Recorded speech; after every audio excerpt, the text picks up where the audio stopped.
하나님 말씀을 보도록 하겠습니다. 하나님 말씀 다니엘 3장 13절에서 18절까지 말씀입니다.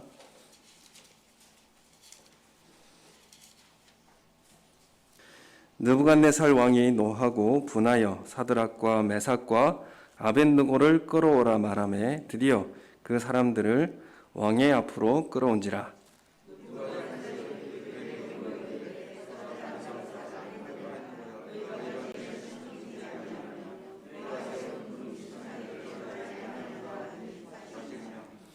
이제라도 너희가 준비하였다가 나팔과 피리와 수금과 사면금과 양금과 생원과 및 모든 악기 소리를 들을 때 내가 만든 신상 앞에 엎드려 절하면 좋거니와 너희가 만일 절하지 아니하면 즉시 너희를 맹렬히 타는 풀무불 가운데에 던져 넣을 것이니 능히 너희를 내 손에서 건져낼 신이 누구이겠느냐 하니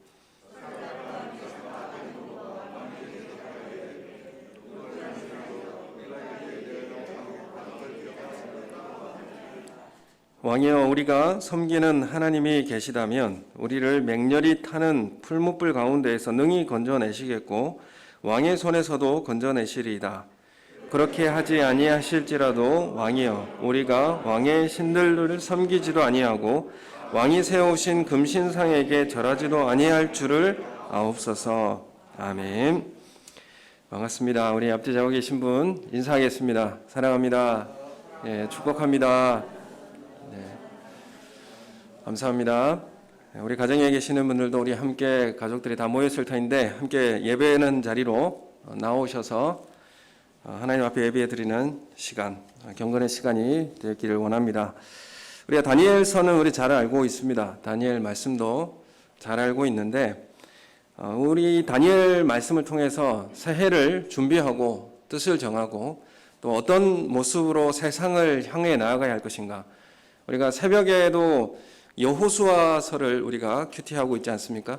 여호수아를 통해서 우리가 세상의 영적 전쟁을 어떻게 수행할 것인가.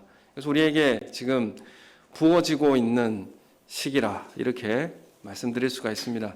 우리에게, 우리 교회에게, 우리 성도들에게 얼마나 이 말씀을 지금 부어주고 계시는지, 그리고 어떻게 세상을 살아가야 할 것을 우리에게 말씀해 주시는지 들으시는 우리 성도님들 되시기를 예수님의 이름으로 소원합니다. 2장에서는 다니엘에게 주어지는 인생의 어떤 시련이었다라고 한다면 이 3장에서는 다니엘의 이 세 친구에게 찾아온 인생의 시련이었습니다. 우리가 시련을 항상 우리는 살아가면서 겪게 됩니다. 사탄이 주는 시련도 있고요. 또 하나님께서 주시는 시험도 있습니다. 근데 사탄이 주는 시험은 의도가 무엇입니까? 우리의 믿음을 무너뜨리고 하나님 앞에 서지 못하도록 그렇게 하려는 의도가 있습니다. 그렇지만 하나님께서 주시는 시험은 우리의 믿음을 단련시키고 무장하게 하려는 의도가 있다는 것을 우리가 잘 알게 됩니다. 베드로전서 4장 12절 말씀 띄워줄 수 있습니까? 베드로전서 4장 12절 말씀 우리 함께 읽겠습니다. 시작.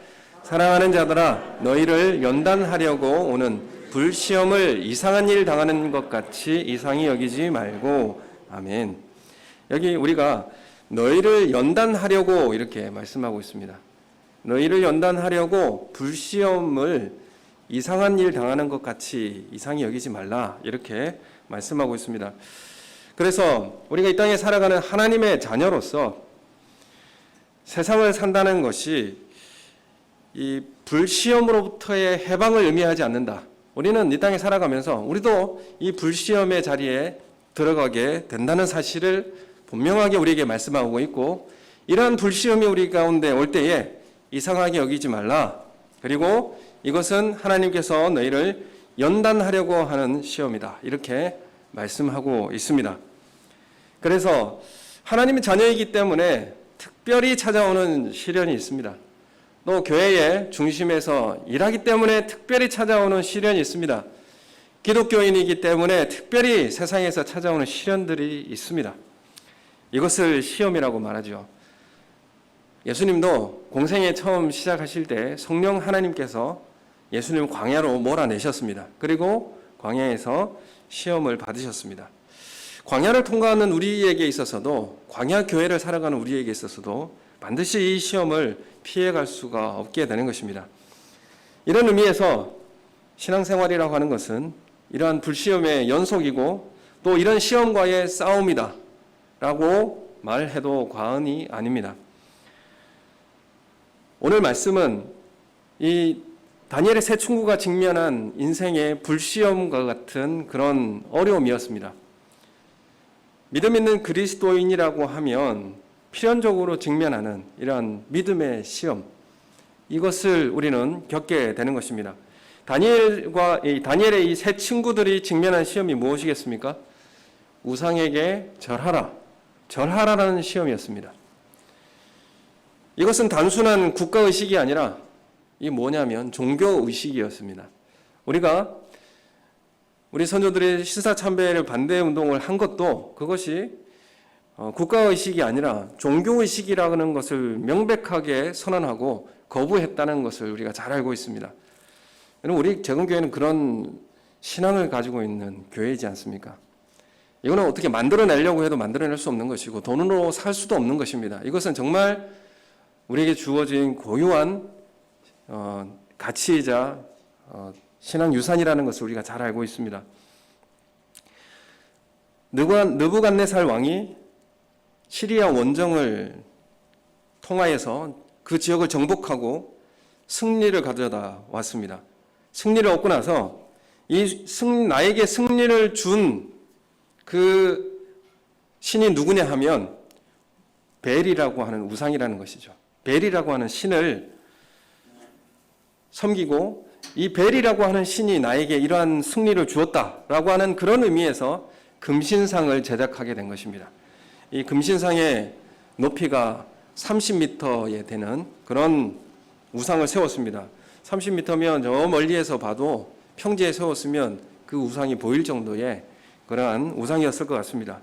그래서 이 느부갓네살 왕은 자신을 성공하게 한, 나에게 명예를 주고 나에게 힘을 준 이 벨에게 모든 나라의 관원들이 절하도록 그렇게 명령을 내린 것입니다. 여기에 절하지 않는 자는 이제 느부갓네살 왕이 풀무불에 던져 넣게 됨을 당할 것이다 라고 엄포를 놓았습니다.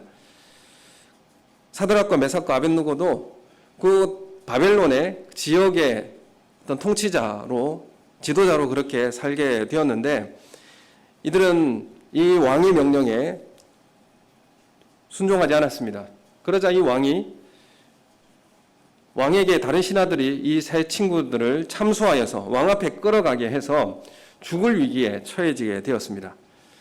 우리가 알고 있는 이런 내용들인데, 절한다라고 하는 것은 사실 우리에게 있어서도 절한다, 이것이 행동으로 나타나고 있지는 않지만 실제로 우리 내면으로 절하고 그것을 추구하고 바라는 것이 절한다라는 의미에 담겨져 있습니다.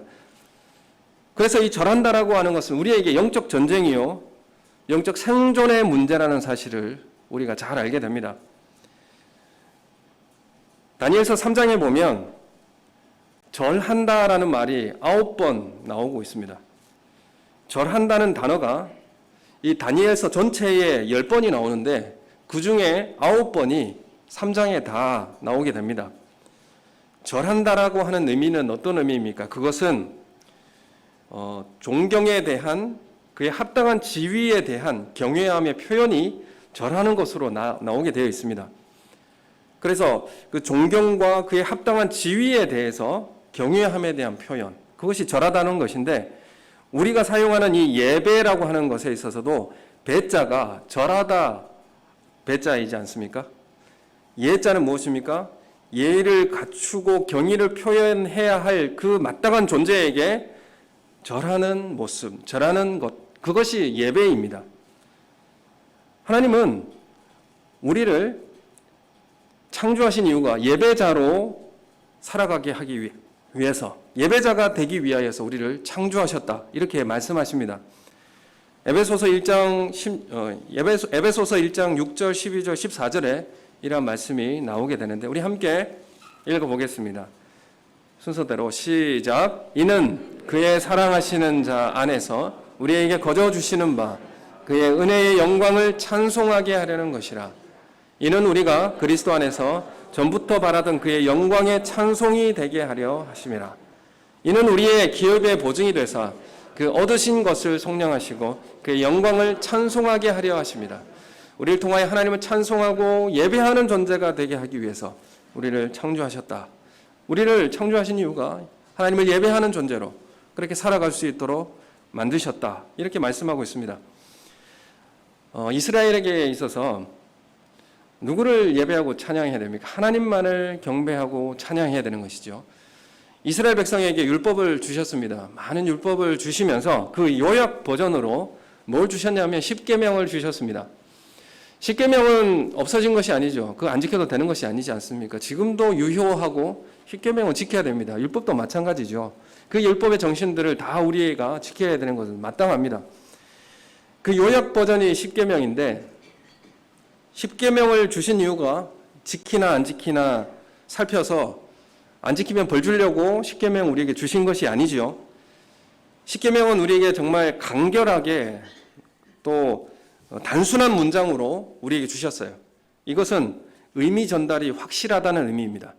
우리에게 이제 간결한 문장으로 무엇을 지켜야 할지, 어떤 의미로 이것을 지켜야 할지 우리에게 가르쳐 주시는 것입니다. 그래서 너무 많은 율법을 주시면 우리가 잘 모를 줄 아시고 미리 아시고 요약해서 정확하게 우리에게 주시는 것입니다. 그래서 10계명 1계명에서부터 4계명은 우리가 하나님께 어떻게 예배해야 하는지에 대한 계명입니다. 어떻게 우리는 하나님을 예배할 것인가? 자, 1계명부터 4계명까지 한번 외워보도록 하겠습니다. 하면 한번 생각해 보시죠. 1계명은 뭡니까? 나 외에 다른 신들을 내게 두지 말라. 2계명은 너를 위하여 우상을 만들지 말고 절하지도 말고 섬기지도 말고. 세 번째 계명은 하나님의 이름을 망령되게 부르지 말고. 4계명은 안식일을 거룩하게 지키고. 여러분, 이것은 예배에 대한 내용입니다. 잘 한번 생각해 보시면 1계명이 나 외에 다른 신들을 내게 두지 말라 이렇게 말씀하고 있는데 이 계명은 누구에게 주시는 계명이냐면 하나님이라고 하는 존재를 알고 있는 사람에게 주는 계명입니다. 그래서 나 외에 라고 말씀하시면서 하나님에 대한 존재를 알고 있는 이스라엘 백성들에게 주는 내용이죠. 그래서 나 외에 다른 존재를 내게 두지 말라 이렇게 지금 말씀하고 있는 것입니다.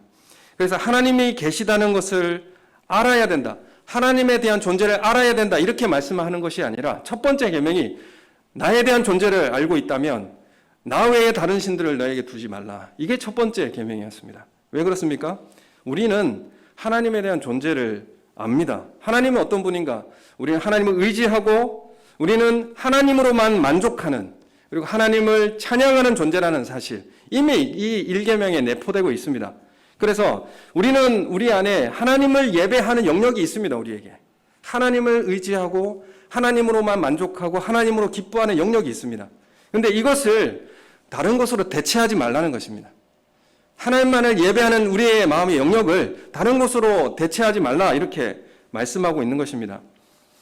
욥기 31장에 보면 이런 말씀이 있습니다. 욥기 31장 24절에 보면 같이 이 세 절을 함께 읽겠습니다. 시작. 만일 내가 내 소망을 금에다 두고 순금에게 너는 내 의뢰하는 바라 하였다면 만일 재물의 풍부함과 손으로 얻은 것이 많음으로 기뻐하였다면 그것도 재판에 회부할 죄악이니 내가 그리하였으면 위에 계신 하나님을 속이는 것이리라. 아멘. 여기 보면 내가 금에다가 소망을 두고 금에다가 내가 의뢰하는 존재라 이렇게 한다면 재물의 풍부함에 대해서 그것으로 인하여 내가 기뻐한다면 그것은 재판에 회부될 죄다 이렇게 말씀하고 있고 그렇게 했다면 나는 그것은 하나님을 속이는 것이 된다. 이 개역 한글에서 뭐라고 하냐면 하나님을 배반한 것이다 이렇게 지금 말하고 있는 것입니다. 여러분 이게 금에다 소망을 둘 수도 있고요. 재물의 풍부함에 대해서 우리가 거기에 기쁨을 가질 수 있습니다. 그런데 그것이 하나님을 배반하는 것이다 이렇게 말씀하고 있는 것이죠. 그래서 내가 의지하고 만족하는 것이 하나님 외에 돈이 될 수도 있고 사회적 지위와 명예가 될 수도 있고 인기와 또한 학업과 지식과 입는 것, 먹는 것 이런 것들이 우리 가운데 하나님보다 더 의지하고 만족할 수 있는 대상이 될 수 있다는 것이죠. 그래서 내가 하나님보다 더 의지하고 만족하는 것을 예배하고 그 자리를 채운다는 것입니다. 이것이 점점 늘어나면 우리 안에 하나님 두고자 하는 그 마음들에게서 빼앗기게 될 수밖에 없죠. 우리 첫 번째 계명에서 예배의 대상을 바로 알라는 것입니다. 예배의 대상은 하나님만을 예배하라. 우리가 의지하고 우리의 만족의 대상, 우리에게 생명과 안식을 공급해 주시는 분은 하나님밖에 없다라는 사실을 그 대상을 명확하게 알고 예배하라는 첫 번째 계명이었습니다.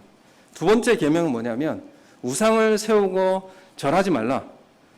이렇게 그 우상을 섬기지 말라는 것인데 여러분 우리가 하나님의 형상입니다. 하나님의 형상대로 우리를 창조하셨지 않습니까? 형상이라고 하는 건 우상이죠. 하나님의 성품을 반영해서 만들어낸 형상.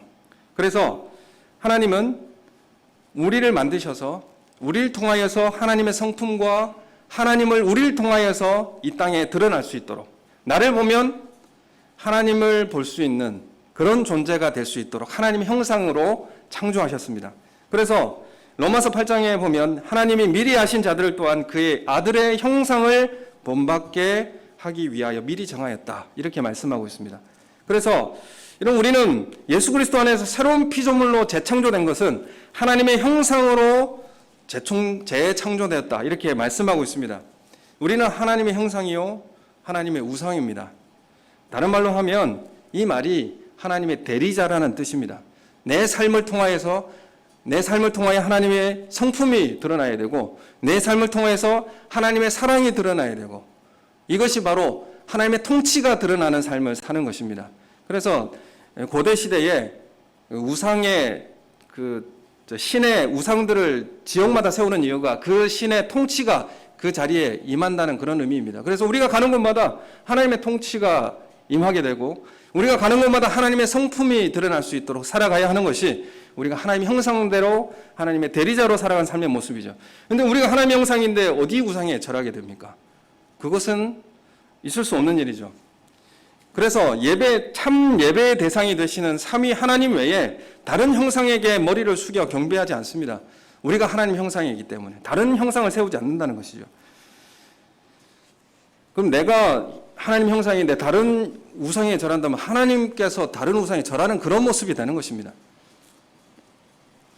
나를 위한다고 하는 이기적인 일에 우리는 머리 숙이지 않습니다. 우리를 먹여준다고 생각하는 사회적 지위와 명예에 우리는 머리 숙이지 않습니다. 우리를 행복하게 해준다는 그 돈에게 머리 숙이지 않습니다. 왜냐하면 우리는 하나님 형상이요 하나님 영광스러운 그런 모습으로 우리는 살아가기 때문에 그렇습니다. 우리의 예배를 다른 존재에게 주지 않습니다. 3계명은 뭡니까? 하나님의 이름을 망령되게 말하지 말라. 이것은 예배의 태도를 이야기하고 있습니다. 그래서 우리는 진실되게 살아야 하는 것이죠. 거짓 맹세하는 태도나 형식적인 태도를 가지고 예배에 드리지 않습니다. 신용만 하는 것을 예배라 그렇게 말하지 않습니다. 그래서 예배의 태도 그리고 예배의 대상 이것을 명확하게 10계명은 말씀하고 있습니다. 그리고 4계명에 보면 안식일을 지키라 이렇게 말씀하고 있죠. 예배의 날을 지키라 준비하라 이렇게 말씀하고 있는데 하나님만이 나의 주인이요 나의 왕이시고 나의 창조주이심을 고백하는 이 신앙을 나를 구별해서 세상 사람들에게 메시지화하라는 것입니다. 예배는 마음에만 담고 있는 것이 아니라 생활을 바꾸고 형태화해내야 합니다. 삶의 한 부분을 구별해서 나의 존재를 하나님의 피조물임을 하나님께서 나에게 생명의 수요자 되심을 구원자이심을 우리는 삶을 통해서 형태화해내야 됩니다. 메시지화해낼 수 있어야 됩니다.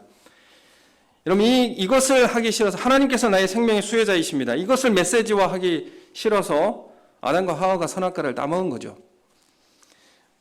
여러분 우리가 사는 시대에 절하도록 강요하는 우상이 있습니까? 시간에 맞춰서 음악이 흘러나오면 금신상을 향해서 절해야 하는 요구가 이 시대에 우리 가운데 있습니까? 여러분, 우리가 교회를 어떤 한 사람이 큰 공헌을 들여서 그 교회가 크게 성장했다고 하더라도 그 한 사람의 교회가 아니라 이 교회는 주님의 교회라는 사실을 우리는 잊어서는 안 됩니다. 하나님께서 받아야 할 예배와 영광을 다른 사람에게 돌릴 수 없다는 것입니다. 오직 하나님만이 구원자이시오. 그 힘으로만 그 일을 이루었음을 찬양하고 높여야 한다는 것. 우리는 이것을 잘 알고 있습니다. 여러분, 우리에게 시련과 이런 위기가 올 때에 우리는 우리의 믿음이 어떤 믿음인지가 분명하게 드러나게 되어 있습니다. 가나안 땅에서는 이스라엘이 가나안 땅에 정착하면서 사실 그 땅이 우리나라보다 이렇게 풍요로운 그런 좋은 환경이 아니죠. 물이 없고 척박한 땅입니다. 그런데 거기에서 안식년을 지키라고 하고 희년을 지키라고 합니다. 안식일을 또 지키려고 합니다.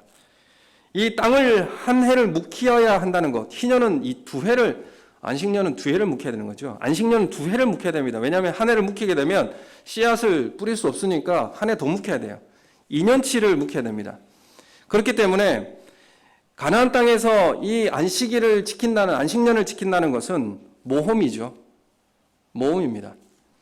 지킨다는 것은, 이 안식년과 안식일을 지킨다는 것은 어떤 의미가 담겨 있는가? 우리의 생업을 나의 우상으로 삼지 않겠다. 내 생업을, 내가 생명을, 그 생업이 나에게 생명 주는 것으로 내가 절하지 않겠다. 그런 의미입니다. 그래서 우리의 쾌락을 우상화하지 않겠다. 그래서 주일을 하나님 앞에 온전히 내 오락으로 삼지 않고 하나님 앞에 구별하여 드리지 않습니까? 그래서 우리에게 영원한 안식을 주시는 분, 우리에게 영원한 생명을 주시는 분은 하나님이심을 고백하며 삶의 형태화해내는 것이 주일을 지키는 것입니다. 구약의 모든 절기들이 다 예수 그리스도를 통해서, 구약의 모든 제사 제도가 예수 그리스도를 통해서 완성되었고 우리에게 새 시대를 열어주셨고, 그렇기 때문에 이 주일이라고, 안식일이라는 것도 안식일의 모든 정신이 어디에 이양됐습니까? 주일에 이양되어서 이제 주님이 그곳을, 안식을 다 이루시고 그리고 다시 주님 오실 날을 준비하면서 소망하면서 주님 오실 날을 기다리고 있지 않습니까? 그게 바로 주일인데 안식일의 모든 정신이 주일로 다 이양되어서 우리는 지키는 것입니다. 주님 오실 날을 기다리는 것이죠. 여러분, 우리가 이 주일을 지킨다는 것도 그런 의미에서 예배의 형태화해내는, 삶을 형태화해내는 마음만 가지면 그 예배가 됩니까? 마음을 진실되게 가지고 또한 그 믿음을 가지고 삶을 형태화해내고 구별화해내는 것, 그것이 바로 우리의 예배라는 것을 우리에게 말씀하고 있습니다. 지금 다니엘의 이 세 친구들이 왕의 명령을 거부하고 금신상에 절하지 않는 것, 이것을 통하여서 15절 오늘 말씀해 보면 느부갓네살 왕이 그들을 불러서 회유합니다. 15절에 보면 너희들이 이제라도 너희가 준비했다가 절하면 살려줄게, 이렇게 회유하죠. 느부갓네살 왕이 이렇게 회유합니다. 이제라도 한 번만 절해라. 그러면 살려줄게. 그냥 이전에 있는 거는 그냥 눈 감아 줄게. 이렇게 말하는 것입니다. 여러분, 이 시대도 우리에게도 똑같은 이런 우상에 대한 절하라고 하는 회유와 협박이 우리 가운데 있지 않습니까? 지금 급한 것은 돈을 버는 것이 중요하니까 신앙생활 하는 것은 잠깐 유보해도 되지 않겠는가? 이런 회유가 우리 가운데 있지 않습니까? 학생들에게 있어서는 공부는 때가 있으니까 지금은 예배 참석이나 성경 공부나 이런 거 좀 적당히 하는 게 좋지 않겠니? 이게 우리에게 찾아오는 회유이지 않습니까? 지금 급한 거 그 불만 조금 끄고 그 다음에 해도 늦지 않지 않나? 이게 우리에게 찾아오는 회유이지 않습니까? 느부갓네살 왕도 세 친구 불러가지고 회유했습니다. 그러나 이 세 친구가 금신상에 절하지 않기로 결단합니다. 그래서 이 결단에 있어서 우리가 저번 주에도 뜻을 정하다, 하나님만을 섬기고 살아가겠다라고 하는 우리 삶을 변화시키겠다, 새롭게 우리는 뜻을 정하고 살아가겠다. 여러분, 뜻을 정하는 데 있어서는 여러 가지 통로로 시험이 주어지게 되어 있습니다. 우리가 연초에 세웠던 이 계획들 가운데 얼마나 지금 유지되고 있는 것들이 있습니까? 여러 가지 시험들이 우리가 다가오지 않습니까? 다니엘의 이 세 친구들에게도 절하지 않으면 태워 죽일 거다 위협하고, 갈대아 사람들이 나와서 이 사람들을 참수하고, 또 15절에 느부갓네살 왕은 불러다가 회유하고 협박하고, 이제라도 엎드리면 이전에 있는 거는 다 없는 일로 해줄게, 이렇게 찾아오는 시험들이 우리 가운데 있다는 것입니다. 새 친구들은 이 시험들에 대해서 어떤 방식으로 대처했고 이겨낼 수 있었는가? 그것은 정면 돌파의 방법으로 이겨냈습니다. 그게 무슨 말입니까? 죽음을 각오하고 우리의 색깔을 분명하게 보여주는 것입니다. 소속을 분명히 하고 죽음을 각오하고 정면 돌파의 방법을 선택한 것입니다. 첫 번째는 이 세 친구들이 예배의 대상이신 하나님을 전적으로 신뢰하고 의뢰했습니다. 하나님을 정말 의뢰하고 신뢰한 믿음이 있었습니다. 오늘 15절, 16절, 17절에 보면, 15절 말미에 보면 이 느부갓네살 왕이 이렇게 묻습니다. 내가 너희를 맹렬히 타는 풀무불 가운데 던져 넣을 건데 능히 너희를 내 손에서 건져낼 신이 누구이겠느냐? 이렇게 지금 협박하면서 묻습니다. 그럴 때에 이 세 친구가 이렇게 말합니다. 16절에 보면 이 일에 대해서는 우리가 대답할 필요가 없습니다. 이렇게 지금 왕에게 말하고 있습니다. 이것은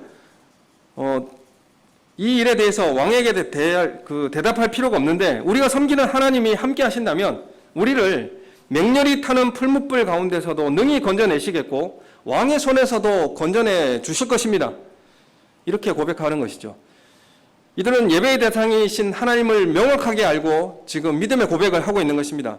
하나님께서 어떤 분이신가, 어떤 분으로 지금 믿고 고백하며 살아가고 있는가라고 할 때에, 하나님은 풀무불에서도 건져내실 분이고 왕의 손에서도 건져내실 분이라는 분명한 믿음과 예배의 대상이신 하나님을 분명히 알고 신뢰하는 모습을 좀 보고 있습니다. 여러분, 우리 삶에 명확한 신뢰와 그런 태도를 우리가 보여주고 있습니까? 하나님은 이 풀무불에서도 건져내실 것이고, 그리고 우리를 왕의 손에서도 건져내실 하나님이십니다. 이렇게 믿고 계십니까? 이 예배의 대상에 대한 명확히 알고 있었습니다. 물질적인 문제에서도, 또 권력과 인간적인 문제에서도, 어떠한 어려움에서도 건져내실 수 있는 창조주 하나님이시, 그 하나님이 우리와 함께 하시기 때문에 우리는 대답할 필요 없습니다. 우리는 하나님이 함께 하십니다. 지금 왕에게 그렇게 대답하고 있어요. 이런 믿음의 고백이 우리 가운데 있기를 예수님의 이름으로 소원합니다.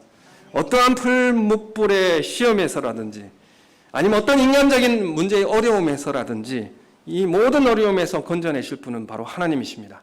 우리 하나님을 믿습니다. 그 믿음으로 고백하고 선포하는 것입니다. 색깔을 분명히 하는 것이죠. 우리가 의지하고 우리가 누구를 인하여 만족을 얻고 누구를 통하여 생명을 얻는 존재라는 것을 분명히 하는 것입니다.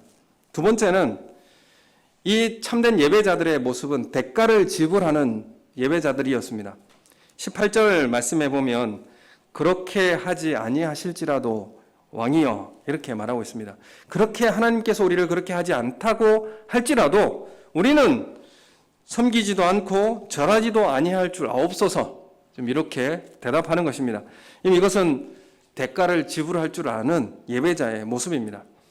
하나님께서 함께 해주시고 우리를 살려주실 때뿐만 아니라 하나님께서 그렇게 하지 않으실지라도 나는 하나님을 배신할 수 없습니다.